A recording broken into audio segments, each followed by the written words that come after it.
This is Barry Zalma speaking for Claim School Incorporated's blog, Zalma on Insurance. Today we're going to talk about a little fiction, and this time it's called the baseball card scam, which explains why insurance fraud costs everyone. This fictionalized true crime story of insurance fraud explains why insurance fraud is a heads-I-win, tails-you-lose situation for insurers. The story that follows is designed to help everyone understand how insurance fraud in America is costing everyone who buys insurance thousands of dollars every year, and why insurance fraud is a safer and more profitable scheme for the perpetrators than any other crime. Insurance fraud is estimated to take as much as $308 billion a year from the American public. The insurance industry, however, unintentionally seems to instruct its insureds how to successfully perpetrate insurance fraud. They do so by 1, decimating their professional claim staff, by short-sighted cost editing, 2, by selling insurance to persons unknown to the company or the broker, 3, by accepting the word of new applicants without a pre-risk survey, and 4, by allowing threats of bad faith lawsuits to intimidate the company into a quick settlement. Commercial property insurance has proven to be an excellent training ground for novice frauds. Baseball cards are collectible with widely varying values depending on rarity and condition. The value of a collectible card is totally subjective and as a result difficult to insure. Now, why would a retail baseball card store become an invitation to fraud? The husband and wife had failed in several tries to conduct a profitable retail business. They simultaneously closed their comic book store and opened a new business called Out in Left Field, where they sold baseball cards in the 1980s at the apex of the baseball card fad. They located in a new strip shopping center in a residential area of Fresno, California. The store lease required Out in Left Field to maintain liability insurance for the landlord. Out in Left Field first tried to buy insurance from the captive agent of a major mutual insurance company, but because of their lack of experience in the baseball card business, the agent's mutual insurer would not accept the risk. The agent then investigated the surplus lines market, seeking insurance for the business. In that market, he found an insurer willing to take the risk without a signed application. The husband and wife at first had only requested the liability policy required by their lease. The agent advised them it would be in their best interest to have a business owner's policy, a BOP. The premium was relatively low, and they therefore bought an all-risk coverage with $50,000 limits of liability on their business personal property. At no time before the inception of the policy or after did anyone ask the insureds for substantiation that Out in Left Field had an inventory of $50,000 in business personal property. No one asked for any documentation to show that Out in Left Field had ever performed a physical inventory. No one asked for any documentation that they had any business records that the insurer could rely upon at the time of loss. Only the local agent even visited the shop. The insureds went to several baseball card shows and began purchasing an inventory of low-value cards for between $1 and $3 a card. They offered these for sale at retail prices in their local Fresno showroom. The earnings of Out in Left Field were no better than its predecessor, the comic book store. The insureds were considering closing their store down and walking away from their lease. They had no assets which their landlord could attack, even if he got a judgment against them. Fortuitously for the insureds, a burglar entered the premises, removed a portable radio and adding machine, $50 in change from their cash register, and a few baseball cards. The insureds reported the loss to their insurer. A young adjuster who had never been in a retail business in his life except as a customer made first contact by telephone. He had no knowledge of the marketplace for baseball cards and no personal experience operating a business. In fact, he had just graduated from the insurer's 2-week claims training class.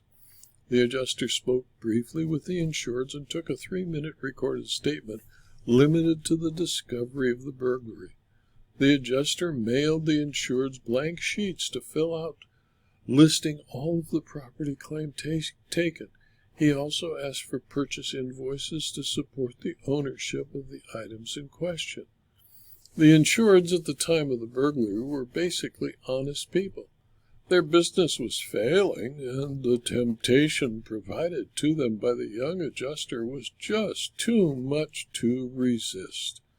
The insured stayed up for 3 nights and prepared a list, including not only the theft of the radio, the cash from the cash register and the adding machine, but also 50 prime, excellent condition baseball cards and 250 modern cards valued at $2 each.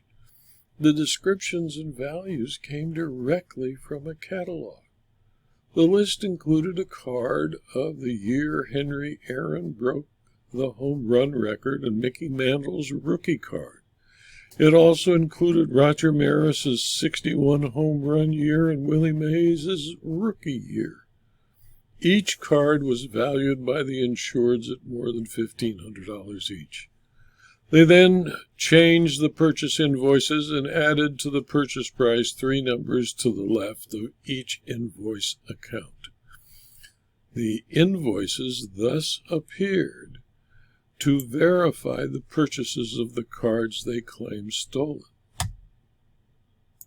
The total amount of claimed loss exceeded their policy limits. They made xerographic copies of each of the invoices to give to the adjusters. The adjuster did not even bother looking at the originals.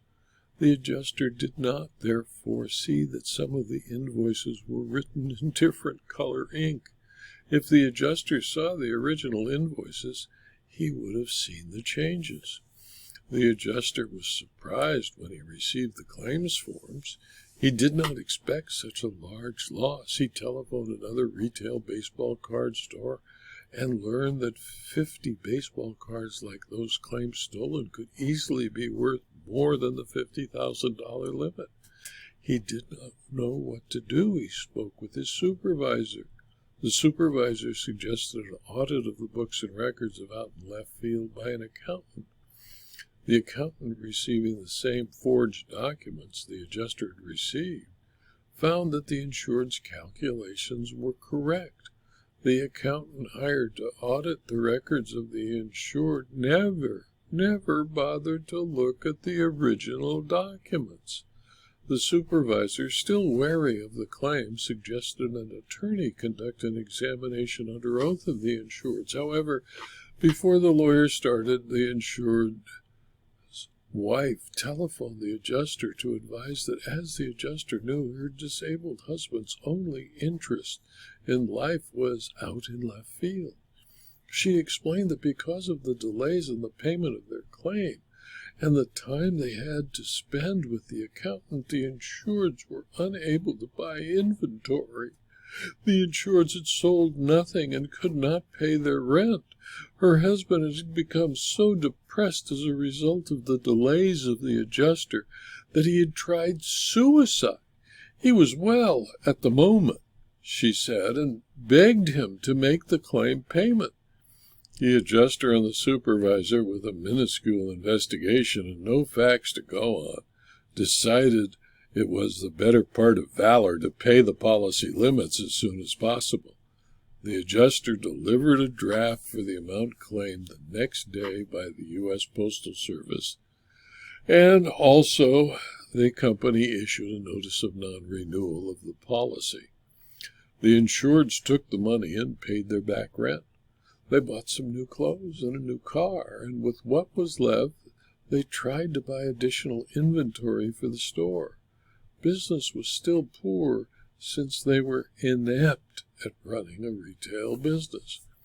They decided, since the claim was so easy the first time, that they would get a new insurance policy. They called every insurance agency in Fresno until they found one who was willing to present their risk to an insurer. Out in left field's owners knew, because they had first tried honestly, that they could not reveal the prior loss. When they reported the prior loss to a different broker, insurance was refused. When they did not reveal the prior loss, they got a policy with a $150,000 limit.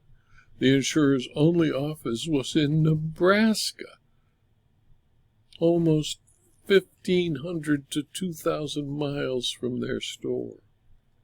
The new insurer relied totally on the representations of the insureds in the application. They conducted no pre-risk survey. The broker filled in the application over the phone. The broker did not even bother visiting the store. Out in left field was in business again. 2 months into the policy, after it had sufficiently ripened and before the second payment of the premium finance agreement was due, the insureds reported a burglary. This time, the loss was more than $150,000 in baseball cards. Fortunately for the insurer, it retained an experienced independent adjuster to investigate its loss. Checking the ISO All Claims database, the adjuster for the new insurer learned of the first loss. With the authorization of the insureds, he saw a complete copy of the first insurer's claim file.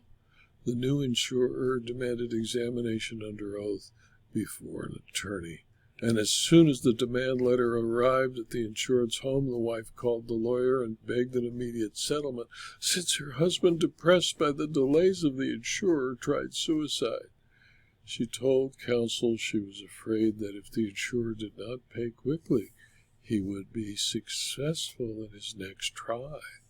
The attorney, having read the first insurer's claim file and seen the same threat of suicide, had been forewarned.